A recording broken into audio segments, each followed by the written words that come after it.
নমস্কার বন্ধুরা, সকলে কেমন আছেন? নতুন আরও একটি ডেইলি ব্লগে আপনাদের সকলকে জানাই অনেক অনেক স্বাগত। আজ অনেক দিন পর আবারও একটি নতুন ব্লগ আপনাদের সঙ্গে সাথে নিয়েই শুরু করলাম। চলুন দেখতে থাকুন আমার ভিডিও। আশা করছি আপনাদের আমার ভিডিও ভালো লাগবে। যদি আমার ভিডিওর কোনো অংশ, কোনো ক্লিপ আপনাদের ভালো লাগে তাহলে অবশ্যই একটা লাইক করে আমার চ্যানেলটার পাশে থাকবেন। তো চলুন শুরু করি আজকের ভিডিওটা। প্রায় 15-20 দিন হয়ে গেল কোনো রকমের কোনো ব্লগ আপনাদের সঙ্গে শেয়ার করা হয়ে উঠছিল না, তার জন্য বিভিন্ন কারণ ছিল। যাই হোক, চলুন ভিডিওটা দেখতে থাকুন। একটা একটা করে কারণ আপনাদেরকে বলবো, আপনাদের সঙ্গে শেয়ারও করব। তো আজকে না আমি অনেক দিন পরে সকাল থেকেই ভাবছি যে ব্লগটা শুরু করব, কিন্তু এত কাজের জন্য হয়েই উঠছে না, কাজের চাপে। তো যাই হোক, স্নান করে এখন একটু ফ্রি হয়েছি, তবুও কাজের তো শেষ নেই। তো সমস্ত কাজকর্ম, সকালে যে সমস্ত কাজকর্মগুলো থাকে সেগুলো তো হয়ে গিয়েছে। এবারেই দুপুর থেকে যে টুকিটাকি কাজকর্ম আছে সেগুলোকেই আপনাদের সঙ্গে শেয়ার করব।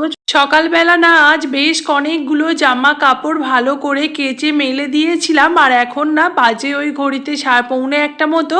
তো এখন আমি জামা কাপড়গুলো তুলে নিয়ে চলে আসছি। প্রায় সমস্ত কিছু ভালোভাবে শুকিয়ে গিয়েছে, আর কয়েকটা জামা কাপড় ছিল যেগুলো আমি পরে আর কি মেলেছি, তো সেগুলো না এখনও পর্যন্ত শুকোয়নি, একটু একটু ভিজে আছে।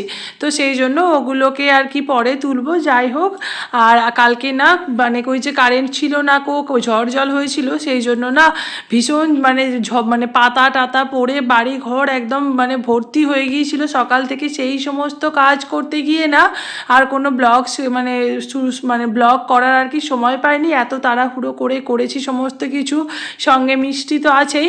তো এখন স্নান করে নিয়েছি, মিষ্টি ও ঠাকুমার কাছে আছে, এখন একটু খেলা করছে। আর এখন চুলটা আঁচড়ে একটু সিঁদুরটা ঠেকিয়ে নেব। আর তোমাদেরকে না বলছিলাম যে কয়েকদিন কেন ভিডিও আর কি করতে পারিনি, তার একটা কারণ হলো এই যে স্ট্যান্ডটা। তো আমার এই যে ভিডিওর যে স্ট্যান্ডটা না, এটা ভেঙে গিয়েছিল। তো আঠা দিয়ে আবার একটু জোড়া তাপি মারা হয়েছে। তো জানি না কতদিন কাজ করবে। তো কী হয়েছে বলো তো, ওই যে ফোনটা যে থাকে ওই আটকানোর জায়গাটা, ওখানটাতে না ওইখানটা আর কি খুলে গিয়েছিল। তো সেই জন্য আবার আঠা নিয়ে এসে লাগিয়েছি। তো এখন দেখা যাক কতদিন কি চলে। আর সেকেন্ড কারণটা হচ্ছে, আমি বেশ কিছুদিন ছিলাম না, আমি বাপের বাড়ি গিয়েছিলাম। তোমাদের সঙ্গে শর্ট ভিডিও শেয়ার করেছি, কিন্তু লং ভিডিও করা আর হয়ে ওঠেনি, কারণ ওখানে গিয়ে না আসলে এত একদম রেস্ট নিয়ে আর কি ছিলাম। বেশ অনেক দিন ছিলাম, 1 সপ্তাহ, প্রায় 10 দিন মতোই হবে, ওই 8-9 দিন মতো ছিলাম। তো সেই জন্য না পুরোপুরি আর কি রেস্টে ছিলাম। মাঝে তো ভোটও ছিল। তো তোমাদের সঙ্গে শর্ট ভিডিওতে অনেক কিছু শেয়ার করেছি, সেগুলো দেখলে আশা করছি তোমরা বুঝতে পারবে। আর ভোটের জন্যই আর কি গিয়েছিলাম। আর তারপরে অনেক দিন হয়ে গেল নিজের বাপের বাড়ি তো যাইনি, সেই জন্যও গিয়েছিলাম। আর এই যে এখন স্নান করে, এটা বাপের বাড়ি থেকেই এনেছি কুরকুরের প্যাকেটটা, তো সেটা খাওয়া হয়নি, আজকে খাচ্ছি। বেশি কিছু থাকে না, অল্প কয়েকটাই ছিল। তো সেদিকে খেতে খেতে না শুনতে পাচ্ছি নিচে থেকে মিষ্টি ভীষণ কান্না করছে। ও আমার কাছে আসতে চাইছিল আর কি। তো সেই জন্য তাড়াতাড়ি করে হাফ খেয়েই চলে গিয়েছিলাম। তারপর থেকে মিষ্টির সঙ্গেই সময়টা পুরোপুরি কাটিয়েছি, আর ফোন টোন দেখিনি। আর এখন ঘড়িতে বাজছে ওই 3:10-15 মতো হবে কি, ও মিষ্টি এখন ঘুমিয়ে পড়েছে, আর আমি এদিকে টুকটুক করে না জামা কাপড়গুলো সমস্ত কিছু ভাঁজ করে নিচ্ছি। আবার ও উঠে পড়লে তো কাজ করতে পারবো না, হয় একটু বেড়াতে নিয়ে যেতেও হয় ওকে। তো সব যখন ও ঘুমায় তখন চেষ্টা করি কাজগুলো করে নেওয়ার, যেহেতু অনেক জামা কাপড় ছিল। আর কিছু জামা কাপড় ওই যে বললাম মেলে দিই আর কি কাঁচা ছিল, কিন্তু সেগুলো গুছোনোও হয়নি। তো সেই সমস্ত কিছু আজকে গুছিয়ে নিচ্ছি এখন। আর বসে বসে আর কি বলতো, এগুলোকে সুন্দর করে আলনায় আর কি সাজিয়েও রাখবো। আলনাটা না যতই গোছাই ততই গোছানো অগোছালো হয়ে যায়। আমার বর আসবে, ও আবার অগোছালো করে দেবে। আবার যখন সময় পাই গোছাই, আবার কখনো কখনো কি বলতো ভালোই লাগে না গোছাতে, মনে হয় থাক বাবা যেমন আছে, যতই গোছাও তাও সবসময় আর কি নোংরা করে দেয়। মাঝে মাঝে হয়তো রেগে যায়, একটু বলি যে তুমি একটু ভালো করে রাখতে পারো না জিনিসগুলো। তো যাই হোক, এদিকে বিছানা চাদরটাও কেচেছি, রেখেছিলাম আর কি, অনেক দিন হয়ে গিয়েছিল, পাতা ছিল। আর আমি বাপের বাড়ি থেকে এলেই না বিছানার চাদরটা আগে পাল্টে নিই, ঘরটা ভালো করে ঝাঁট দিয়ে তবেই মিষ্টিকে ঘরে ভরি, মানে ঘরে নিয়ে আসি। তার আগে ও বাইরে ওর ঠাকুমার কাছেই থাকে। যাই হোক, এদিকে সমস্ত কিছু কথা বলতে বলতে দেখো জামা কাপড়গুলো না মানে গুছিয়ে নিয়েছি, এবার টুকটুক করে আলনায় রেখে দিই। আর কি বলো তো, আজকে না আমার ওই মানে সাজের জিনিসগুলো একটু সুন্দরভাবে গোছাবো, ব্যাগে ফ্যাগে নিয়ে গিয়েছিলাম এখান, মানে বাপের বাড়ি নিয়ে গিয়েছিলাম। তো সেখান মানে সেই জন্য না আর কি সব আর কি অগোছালো হয়ে আছে। তো কৌটোগুলোও অগোছালো, মানে কৌটোগুলো আর কি ঠিকঠাকভাবে গুছিয়ে আবার সুন্দরভাবে ভরবো। তো হয় না ভরার, তোমাদের সঙ্গে তো কোনোদিনও শেয়ার করিনি, তাই ভাবলাম আজকে শেয়ার করি। আমি যে ভীষণ সাজুগুজু করি বা সাজতে ভালোবাসি তা নয়, সাজতে তো আমরা প্রত্যেকটা মেয়েই টুকটাক ভালোবাসি, মানে অল্প বিস্তর সবাই ভালোবাসি।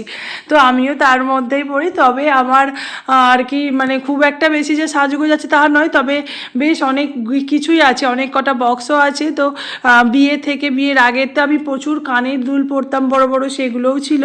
তো এই সমস্ত কিছু ওই বাক্সে ভরে ভরে রেখে দিই। আবার কখনো কখনো এগুলোকে দেখি যে এগুলো আমার পুরনো স্মৃতিও, অনেক কিছু কেউ কিছু দিলে সেগুলোকেও আমি সাধারণত নষ্ট করি না, হয়তো সেটা নষ্ট হয়ে গিয়েছে এবারে ফেলে দেবার মতো, কিন্তু তাও মাঝে মাঝে ফেলে দিতে মন হয় না, তো রেখে দিই। আর এই যে এখানে হাড়ের সমস্ত আর কি হাড়গুলো এই কোটোটার মধ্যে আছে, পুরো বিয়ের হাড়ই বেশি এখানে, মানে বিয়েতে যেগুলো যেগুলো মানে কিনেছিলাম বা এই বাড়ি থেকে দিয়েছিল আমাকে, সেইগুলোই আছে। বেশি কিছু যে অনেক কিছু কিনি বা অনেক যে অঢের আছে তা নয়, তবে যেগুলো আছে সেগুলোকেই সুন্দরভাবে একটু গুছিয়ে রাখতেও ভালো লাগে, দেখতেও বেশ সুন্দর লাগে। তো সমস্ত কিছু এখানে গুছিয়ে নিচ্ছি, লিপস্টিক, কাজল, সমস্ত কিছু। আর মিষ্টি না এগুলোকে এখন ভীষণ ভালোবাসে, ওই যদি জেগে থাকতে আমি এগুলো করতাম তাহলে ও এগুলোকে মানে এত ভালো লাগতো নিতে, ও সবসময় মানে যদি কিছু একটু পায় মায়ের জিনিস তো সেগুলোটাকে ও নেবার জন্য আলা হয়ে যায়, মানে মায়ের সমস্ত কিছু ওর নিতে ভালো লাগে, এরকম ব্যাপার।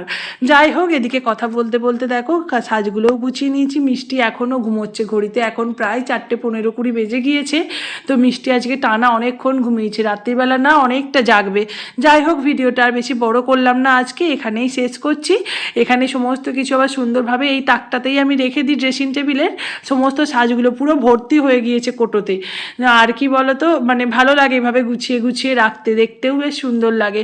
সমস্ত কিছু টুকটুক করে গোছানো হয়ে গেল। আর তার সঙ্গে ভিডিওটা তোমরা যারা এতক্ষণ দেখলে তোমাদের অসংখ্য ধন্যবাদ। তোমাদের যদি আমার ভিডিওর কোনো ক্লিপ, কোনো অংশ, কোনো কিছু একটুও ভালো লাগে তবে অবশ্যই আমার চ্যানেলটার পাশে থেকেও আমাকে সাপোর্ট করো, যাতে তোমাদের ভালোবাসা, তোমাদের উৎসাহে আমি আরও অনেক ভিডিও বানাতে পারি। এরপর না তোমাদের সঙ্গে একটু আমি ওপর থেকে শেয়ার করছি, বিকালের ওয়েদারটাও ভীষণ মিষ্টি ছিল। সারাদিন তো অল্প বিস্তর ভালোই রোদ বেরিয়েছিল, আর বিকালবেলা এরকম আকাশটা ভীষণ সুন্দর দেখতে লাগছিল। যাই হোক, আজকের মতো টাটা, তোমাদের সঙ্গে দেখা হবে নেক্সট ব্লগে।